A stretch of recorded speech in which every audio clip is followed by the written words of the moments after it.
I've just got a vise and a blade out of a hacksaw, and just a normal hacksaw blade. We're kind of familiar, these are very whippy, and so we can see a simple vibration. I've just got a pink tag on the end so we can see what's going on, and we can see a simple vibration. I've got here a heavy magnet.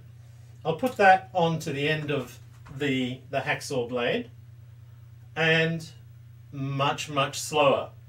So we've seen with vibrations that if we add weight, mass, to that, the frequency will slow down.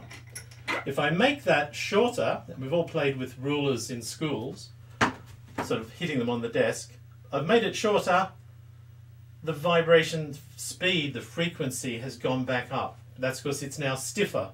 Force equals mass and acceleration, so we put more mass, the acceleration is slower. We make it stiffer, more force, the vibration will go faster.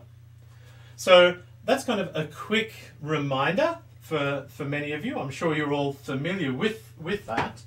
So here I've just got a tin can, a simple tin can with a rubber band.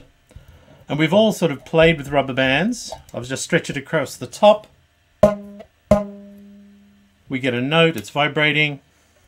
Like Michael, I love sound. Pull it tighter. Make it looser. A lower note.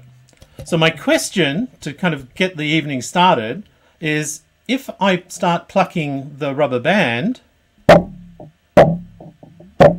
and start stretching the rubber band out, will the note go higher, or will the note go lower, or will it do something else?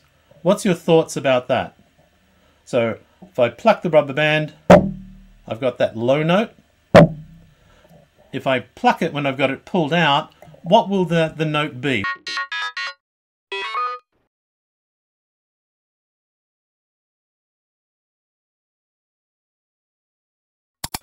All right, let's try. Just move the microphone off stage so we can see that I am stretching the cable, the rubber band. All right, now probably twice as long now. Let's try that again. Twice as long. I don't think that's going much higher. I don't think that's going much lower. In fact, unless I really stretch the rubber band, that note is going to stay the same. And what's happening with this is, sure enough, as I stretch it, it's tighter. And if that was a guitar string, the note would go higher, but I'm also making it longer at the same time. And those two effects cancel out. So one is making it higher, others making it lower, it stays the same. So there's just something to try. Just get a rubber band, put it against your ear, and see what you hear.